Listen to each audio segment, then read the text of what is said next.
సుమన్ టీవీలో మీ business promotions కోసం ఈ కింది నెంబర్ను సంప్రదించగలరు.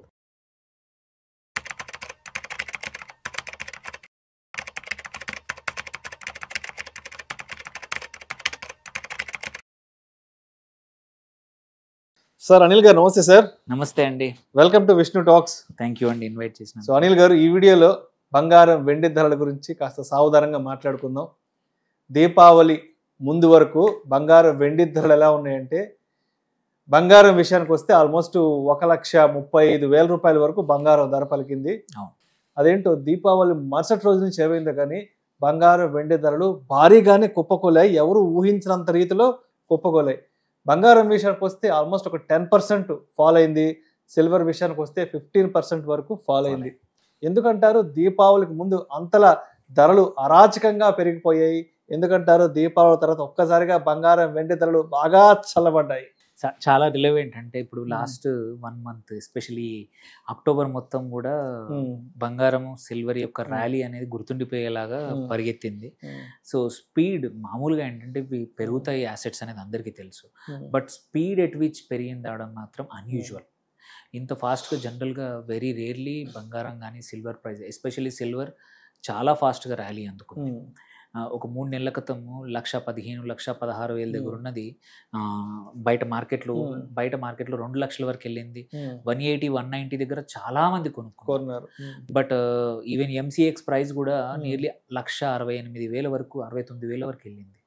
ఏమైందంటే మార్కెట్లో ఒకటి ఫియర్ ఆఫ్ మిస్సింగ్ అవుట్ అనేది సడన్ గా క్యాచ్అప్ అయింది. అండ్ చాలా మంది బంగారం సిల్వర్ గురించి ఎప్పుడైతే రోజువారీ ఒకటి సామెత ఉందన్నమాట, ఏ యాసెట్ అయితే అటు ఆటో డ్రైవర్లు కానీ మన ఒక టీ షాప్ దగ్గర కూడా డిస్కషన్ మొదలైందంటే ఆ యాసెట్ ఇంకా టైం వచ్చేసింది అన్నట్టే, అంటే హైప్కి వచ్చేసింది దాన్ని, అంటే అంతవరకు వచ్చినప్పుడు. సో అలాంటి పరిస్థితి ఈసారి చూస్తే సిల్వర్కి అలా వచ్చింది. ప్రతి ఒక్కరు సిల్వర్ కొనకపోతే ఏదో అయిపోతాం, ఏదో మిస్ అయిపోతాం అనే భావన అనేది చాలా వచ్చింది. అందుకే మనం ఫియర్ ఆఫ్ మిస్సింగ్ అవుట్ తో ప్రతి ఒక్కరు లైన్ లో నిలబడి మరి కొన్నారు. సో ఏంటంటే ఆబ్వియస్లీ అంతమంది లైన్ లో నిలబడ్డప్పుడు ఫిజికల్ సప్లై అనేది కూడా లిమిట్ అవుతుంది. ఎంఎంటీసీ అనేది మన గోల్డ్ సిల్వర్ది రిఫైనరీ ఉంటుంది, పిఏఎంపి. వాళ్ళ దగ్గర అవుట్ స్టాండింగ్ స్టాక్ అంతా అయిపోయింది. అంత ఫిజికల్ డెలివరీ అయిపోయింది. అందరూ వెళ్ళి కొన్నారు. మీరు అన్నట్టు అడ్వాన్స్లు ఇచ్చి మరీ తీసుకున్నారు. మళ్ళీ ఒక్క మార్కెట్లోనే కాదు, ఇది ఓన్లీ ఒక ఇండియన్ మార్కెట్లో ఎస్ ఉండింది. ఎందుకంటే దంతైరస్ వస్తుంది, పండుగ వస్తుంది, ఈ హైప్ క్రియేట్ అయింది. పెళ్ళిళ్ళ సీజన్ అని అన్నింటికి ఫుల్ హైప్ క్రియేట్ అయింది. దాంతోపాటు వెస్టర్న్ మార్కెట్స్ లండన్లో కూడా ఫిజికల్ డెలివరీ అయిపోయి యుఎస్ నుంచి ఫ్లైట్స్లో సిల్వర్ తేవాల్సి వచ్చింది. అలాంటి పరిస్థితులు వెరీ రేర్ జరుగుతాయి. ఈసారి జరిగింది. లాజిస్టికల్ కూడా చాలా లేట్ అయింది. కాకపోతే ఏమైందంటే ఫియర్ ఆఫ్ మిస్సింగ్ అవుట్ కానీ ఇదంతా కూడా ఒక్కసారి దివాళీ తర్వాత ఈ ర్యాలీ, ఇంత ఫాస్ట్ ర్యాలీ సస్టైన్ కాదు. ఎప్పుడైనా సరే ఏదైనా ర్యాలీ సస్టైన్ కావాలంటే బేస్ స్ట్రాంగ్గా ఉండాలి. ఈ కేసులో అంత టైం పట్టలేదు. ఎప్పుడైనా సరే ఏ యాసెట్లో అయినా సరే రన్ అయ్యేటప్పుడు కొంచెం వెళ్తుంది, ఆ తర్వాత స్టెబిలైజ్ అవుతుంది, బేస్ పెద్దగా అవుతుంది, మళ్ళీ అక్కడ నుంచి మళ్ళీ పైకి రేజ్ అవుతుంది, మళ్ళీ కొంచెం స్టెబిలైజ్ అవుతుంది. దట్స్ హౌ స్లోగా స్టెప్స్లో పెరుగుతుంది ఏదైనా యాసెట్ ప్రైస్. బట్ సడన్గా వితౌట్ బేస్ టకాటక్ పెరిగేసరికి చివరికి వచ్చేవరకు అందరికీ భయం పట్టుకుంది. అరే ఇది అన్యూజువల్గా 190లో కొన్నాం కదా. మళ్ళీ ఇంకోటి ఏంటి, ఇంత షార్ట్ టర్మ్లో పెరిగినప్పుడు ఎవరైతే 1.20 1.30 1.40 దగ్గర ఎంటర్ అయ్యారో మళ్ళీ అవకాశం వస్తుందో లేదో అని ప్రాఫిట్ బుకింగ్ చేయడం మొదలుపెట్టారు. దట్స్ వేర్ దీపావళి మర్నాడు నుంచి చూస్తే ప్రాఫిట్ బుకింగ్ స్టార్ట్ అయ్యాయి. అక్కడే అందరూ కూడా రేట్ పడిపోవడం. అండ్ ఇంకో కొద్దిమంది ఏంటంటే రేటు పడిపోతుందని అగ్రెసివ్గా సిల్వర్లో ఫ్యూచర్స్లో షార్ట్స్ కూడా చేశారు. షార్ట్ కవరింగ్ జరిగింది, షార్ట్స్ జరిగింది. సో ఇన్ ద ఎండ్ ఏమైందంటే ఎవరైతే అర్లియర్ కొన్న వాళ్ళందరూ ప్రాఫిట్ బుక్ చేయడం వల్ల ప్రైజెస్ అనేది పడిపోయాయి. ఇన్స్టిట్యూషన్స్ కూడా ఎవరైతే సిల్వర్ ఈటీఎఫ్లో కానీ ఈటీఎఫ్లో కూడా బంద్ చేసేసారు. వాటి బంద్ చేయడమే కాకుండా కొన్న ఇన్స్టిట్యూషన్స్ కూడా ప్రాఫిట్ బుక్ చేయడం మొదలుపెట్టాయి.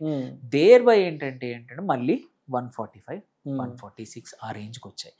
సో ఏంటంటే ఎవరైతే రీసెంట్గా కొన్నారో, అంటే లాస్ట్ 1 మంత్లో కొన్నారో వాళ్ళు మాత్రం ఇబ్బందులకు గురయ్యారు, స్పెక్యులేషన్కి వచ్చిన వాళ్ళు. అదే వేరేజ్ ఎవరైతే లాంగ్ టర్మ్కి ఇన్వెస్ట్ చేసి హోల్డింగ్ కెపాసిటీ ఉన్న వాళ్ళకి ఇవాళ కూడా పెద్దగా భయపడాల్సిన అవసరం లేదు. మీరు 1.60 కొనుండొచ్చు, బట్ మీకు ఇప్పుడు డబ్బులు అవసరం లేదు. మీరు సిల్వర్ అనే యాసెట్ మాత్రం పక్కా పెరుగుతుంది. మేబీ పేస్ ఎట్ విచ్ మొన్నట్లాగా పెరుగుద్దా అంటే no, but still there is a scope. ఎందుకంటే సిల్వర్ సప్లై కన్నా డిమాండ్ ఎక్కువగా ఉంది, ఇండస్ట్రియల్ మెటల్గా అవసరాలు ఉన్నాయి. అట్లని చెప్పి ఇంత మొన్నట్లాగా ఒకేసారి అంత కొనడం మాత్రం సస్టైనబుల్ కాదు, కాబట్టి ప్రైసెస్ పడిపోయాయి. గోయింగ్ ఫార్వర్డ్ కంపల్సరీ సిల్వర్స్ ఇంకొంచెం కరెక్షన్ వస్తుంది, బట్ తర్వాత మళ్ళీ పెరిగే అవకాశాలు చాలా ఉన్నాయి. వేరస్ నౌ కమింగ్ టు బంగారం కొద్దాం. బంగారం ఏంటంటే హిస్టారికల్లీ కూడా వెన్ కంపేర్ టు సిల్వర్ కొంచెం తక్కువ వొలటిలిటీ ఉన్న యాసెట్. అంత ఎక్కువగా పడిపోవడం కానీ అంత ఎక్కువగా పెరగడం కానీ అనేది జరగదు. ఇది కూడా ఫాస్ట్గా పెరిగినా కానీ అన్యూజువల్గా సిల్వర్లో చూసినంత ర్యాలీ అనేది గోల్డ్లో రాలేదు. ఓకే, సో ఇక్కడ కూడా ఏంటంటే చాలా ప్రాఫిట్ బుకింగ్ జరిగాయి. ఎవరైతే 1,00,000, 1,05,000, 1,10,000 దగ్గర కొన్నారో వాళ్ళందరూ కూడా 1,20,000 దాటాక, 28,000, 1,30,000 దాటాక ప్రాఫిట్ బుకింగ్ చేశారు చాలామంది. ఆపర్చునిటీ వచ్చినప్పుడు మళ్ళీ కొందాంలే అని వెయిట్ చేస్తూ ఉన్నవారు. సో ఇక్కడ ఏంటంటే అంత తొందరగా తగ్గదు. తగ్గిన ఇప్పుడు 121 ఆ రేంజ్లో ఉంది. సో వ్యూ ఏంటంటే ఒక నెక్స్ట్ కొన్ని రోజుల వరకు 1,20,000 నుంచి 1,30,000 మధ్యలో 10 గ్రాములకి స్టెబిలైజ్ అయ్యే అవకాశాలు ఉన్నాయి. అంతకన్నా ఎక్కువగా సడన్గా పెరగకపోవచ్చు. That's what silver does also. ఒక ర్యాలీ చేస్తుంది, ఆ తర్వాత కొన్ని రోజులు ఆగిపోతుంది, మళ్ళీ ఒక ర్యాలీ వస్తుంది. మళ్ళీ ఈ ర్యాలీ రావడానికి కారణాలు కూడా చాలా ఉండొచ్చు. ఇంట్రెస్ట్ రేట్సే కానివ్వండి, నేను చెప్పినట్టు ఇప్పుడు ప్రాఫిట్ బుకింగ్సే కానివ్వండి, ఇవన్నిటి కారణాల వల్ల మనకి ఇప్పుడు సిల్వర్ కానీ గోల్డ్ ఏంటంటే చాలా ఒక ఎడ్జ్ హ్యాసెట్లా వాడుకుంటారు. కాబట్టి చాలామంది ఇన్వెస్టర్లు ఈటీఎఫ్ల ద్వారా కూడా ఇన్వెస్ట్ చేస్తూ ఉన్నారు. ఎంత ఇన్వెస్ట్ చేస్తే అంత గోల్డ్ కూడా వాల్ట్లోకి వెళ్ళాల్సి వస్తుంది. సో వాల్ట్లో నుంచి కూడా డిమాండ్, ఈటీఎఫ్ ద్వారా కూడా గోల్డ్కి డిమాండ్ పెరిగింది. సో ఈ కారణాల వల్ల గోల్డ్ యొక్క ప్రైజెస్ కానీ పెరగడం కానీ ఈ కరెక్షన్ కానీ జరిగాయి అన్నమాట. అండ్ అదేవిధంగా ఈ సెంట్రల్ బ్యాంక్స్ ఎందుకు వందల వేల టన్నులు కొని పెట్టుకుంటున్నాయి? చైనా కూడా ఎందుకు ఆ రేంజ్లో కొని రిజర్వ్ చేసి పెట్టుకుంటుంది గోల్డ్ అంతా కూడా? సో అది చాలా relevant question. Actually one of the last 3-4 years gold ర్యాలీకి కారణం ఏంటంటే, మేజర్ కారణం 4-10 కారణాలు ఉండొచ్చు, కర్ణుని చావుకు 10 ఉండొచ్చు, బంగారం పెరగడానికి కూడా 10-15 కారణాలు ఉన్నా మేజర్ కారణం మాత్రం కంపల్సరీ రిజర్వ్ బ్యాంక్స్ వాటి యాసెట్స్లో రిజర్వ్స్లో గోల్డ్ని పెంచడము. కారణం వెరీ సింపుల్. ఎగ్జాంపుల్ ఏంటంటే, మీరు తీసుకుంటే రష్యా ఉక్రెయిన్ యుద్ధం జరిగినప్పుడు ఏంటంటే రష్యావి ఫైనాన్షియల్ యాసెట్స్ $300 బిలియన్ బయట ఉండే. వాటిని అమెరికా, నాటో దేశాలు కలిసేసి వాటిని ఫ్రీజ్ చేశారు. అదే ఆ డబ్బుల రూపంలో బదులు బంగారం ఉంటుంటే రష్యాకి ఇబ్బంది ఉండకపోయేదిగా. సో ఈ విషయం అనేది అన్ని ప్రపంచ వ్యాప్తంగా అన్ని సెంట్రల్ బ్యాంక్స్ కూడా రియలైజ్ అయ్యాయి. మనం డాలర్ మీద నమ్ముకుంటే రేపు ఎప్పుడైనా సరే అమెరికా తన మైట్ చూపించి వాటిని ఫ్రీజ్ చేసే అవకాశం ఉంది. అలాంటివి కావద్దు అంటే ఏంటి, డైవర్సిఫై చేయి. ఏం డైవర్సిఫై చేయాలి? గోల్డ్ స్ట్రీట్ వాల్యూ ఎప్పుడు ఉంటుంది.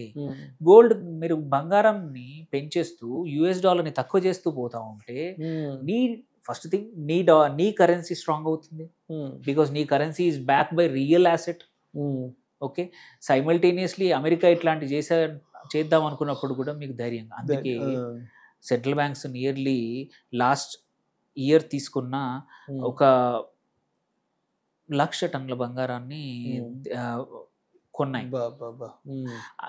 1,000 టన్నుల బంగారాన్ని కొన్నాయి 23లో. 24లో కూడా 1,200 టన్నుల బంగారాన్ని అన్ని సెంట్రల్ బ్యాంక్స్ కొన్నాయి.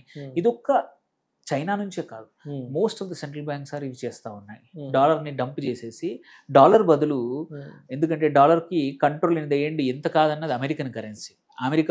అమెరికా కంట్రోల్ ఉంటుంది. మన యుద్ధాల వాతావరణం కానీ మనకు అవసరం అని వచ్చినప్పుడు వాళ్ళు బ్లాక్ చేసి పెడితే మనం హార్డ్ ఎర్న్డ్ మనీ ఆఫ్ మన దేశాన్ని, మన సెంట్రల్ బ్యాంక్ డబ్బులు బ్లాక్ అయిపోతాయి. అందుకోసమే చైనా కూడా తను ప్రొటెక్ట్ చేసుకోవడానికి తన కరెన్సీ యువాన్ ఏదైతే ఉందో దాన్ని స్ట్రెంథెన్ చేస్తూ దాన్ని ఒక ఆల్టర్నేటివ్ కరెన్సీ తయారు చేయాలంటే దాన్ని బ్యాక్ చేయాల్సింది గోల్డ్తో. అది గోల్డ్ అందుకోసమే కొంటున్నారు. సెంట్రల్ బ్యాంక్స్ అందరూ కూడా కొంటున్నారు. ఇది ఇంకొక 3-4 సంవత్సరాల వరకు ఇలాగే కంటిన్యూ అవ్వచ్చు. సో ఎందుకంటే నియర్లీ $40 ట్రిలియన్ అప్పు అమెరికాది ఉంది. వాళ్ళు ఏ రోజైనా సరే సింపుల్గా ఇంకా అడిషనల్, ఈ ఎగ్జాంపుల్ నెక్స్ట్ వీక్ 1.5 ట్రిలియన్ కొత్త $US ప్రింట్ చేస్తూ ఉన్నారు. ఏది ఇంట్రెస్ట్ కట్టడానికి వాళ్ళు ఏం కష్టపడట్లా, ప్రింట్ చేసుకుంటూ పోతున్నారు. బికాజ్ అమెరికన్ డాలర్ స్ట్రెంగ్త్ ఉంది కాబట్టి over a period of time మనం కూడా కౌంటర్ చేయాలి అమెరికా స్ట్రెంగ్త్ అంటే నీ రూపీ అనేది ఆర్ నీ యువాన్ అనేది కంపల్సరీ బ్యాక్డ్ బై గోల్డ్ ఉండాలి. అదే జరుగుతుంది. మన ఆర్బీఐ కూడా లాస్ట్ ఇయర్ నియర్లీ 80-90 టన్నుల బంగారం కొనింది కొత్తగా. సో మన బంగారం ఏదైతే యూకేలో ఉందో వాటిని ఇంపోర్ట్ చేసుకున్నారు, తీసుకొచ్చేసారు అక్కడ నుంచి. సో ఇంత జరుగుతున్నప్పుడు ఏంటంటే ఇది the end of the rates protection for their economy, currency అనేది బంగారం ద్వారా వస్తుంది. సెంట్రల్ బ్యాంకులు ఇంకా మానుకోవు. అందుకోసం ఇంకొక 2-3 సంవత్సరాలకు కూడా గోల్డ్ అనేది ర్యాలీ కంటిన్యూ అవ్వచ్చు. Right sir. సో మొత్తానికి మీరు చెప్పినట్టు కర్ణుడి చావుకి 100 కారణాలు ఉండొచ్చు, 10 కారణాలు ఉండొచ్చు. అండ్ అదేవిధంగా బంగారం వెండి ధరలు కూడా పెరగడానికి జాతీయంగా అంతర్జాతీయంగా అనేక రకాల కారణాలు వీటికి దోహదపడుతుంటాయి. Right sir. Thank you sir. Thank you so much.